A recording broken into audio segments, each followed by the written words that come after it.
Di era digital saat ini, media sosial telah menjadi bagian dari kehidupan sehari-hari.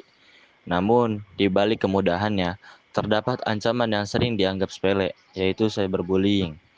Perundungan di dunia maya dapat berdampak serius pada kesehatan mental, rasa percaya diri, bahkan kehidupan seseorang.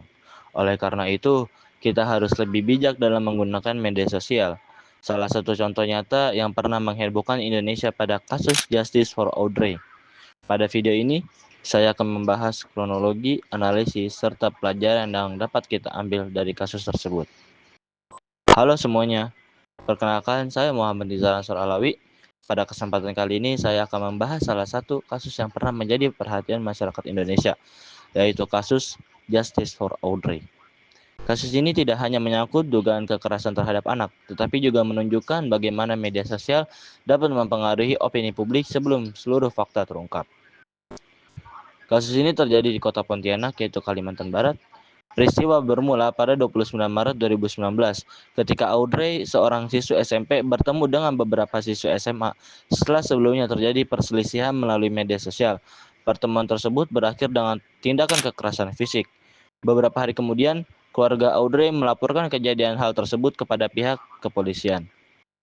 Pada tanggal 9 April 2019, kisah Audrey menjadi viral di media sosial melalui tagar Justice for Audrey. Banyak masyarakat yang bersimpati dan menuntut keadilan. Bahkan petisi daring yang dibuat berhasil memperoleh jutaan tanda tangan dalam waktu singkat. Namun, selama proses penyelidikan, polisi menemukan bahwa beberapa informasi yang beredar di media sosial tidak sepenuhnya benar. Polisi menyatakan memang terjadi kekerasan fisik, tetapi tidak ditemukan bukti yang mendukung beberapa tuduhan lain yang sempat viral, seperti dugaan kekerasan seksual maupun luka yang digambarkan sangat parah. Akhirnya, 3 orang pelaku yang masih berstatus anak diproses melalui sistem peradilan pidana anak dan dinyatakan bersalah oleh pengadilan. Menurut saya, kasus ini menunjukkan adanya dua persoalan utama. Pertama, masih terjadinya kekerasan di kalangan remaja yang dipicu oleh konflik pribadi dan media sosial. Hal ini menunjukkan rendahnya kemampuan menyelesaikan masalah secara damai. Yang kedua, masyarakat terlalu cepat mempercayai informasi yang beredar di media sosial tanpa melakukan verifikasi terlebih dahulu. Akibatnya, muncul berbagai opini yang belum tentu sesuai dengan fakta hasil penyelidikan. Dari sudut pandang hukum, setiap orang memang berhak memperoleh perlindungan hukum, terutama anak sebagai korban. Namun, proses hukum juga harus menjunjung tinggi asas praduga tak bersalah, sehingga masyarakat tidak boleh langsung menghakimi sebelum ada putusan fakta dan buktinya. Kasus ini juga berkaitan dengan nilai-nilai Pancasila, terutama sila kedua dan sila kelima. Sila kedua yaitu kemanusiaan yang adil dan beradab karena setiap orang harus diperlakukan secara manusiawi.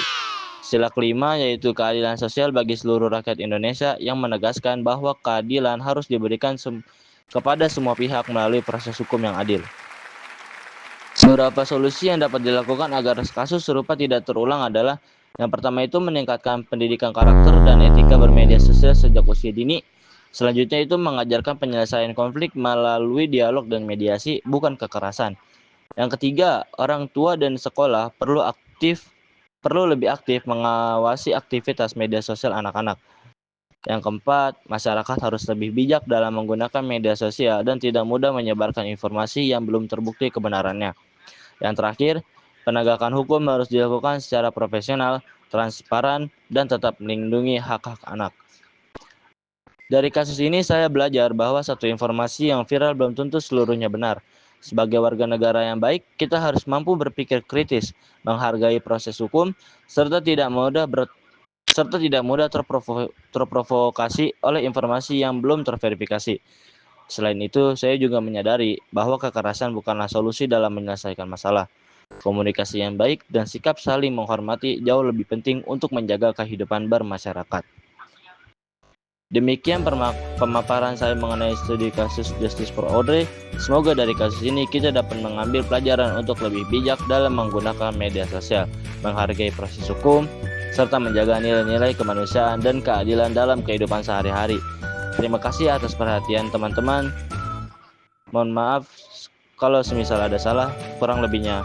Wassalamualaikum warahmatullahi wabarakatuh.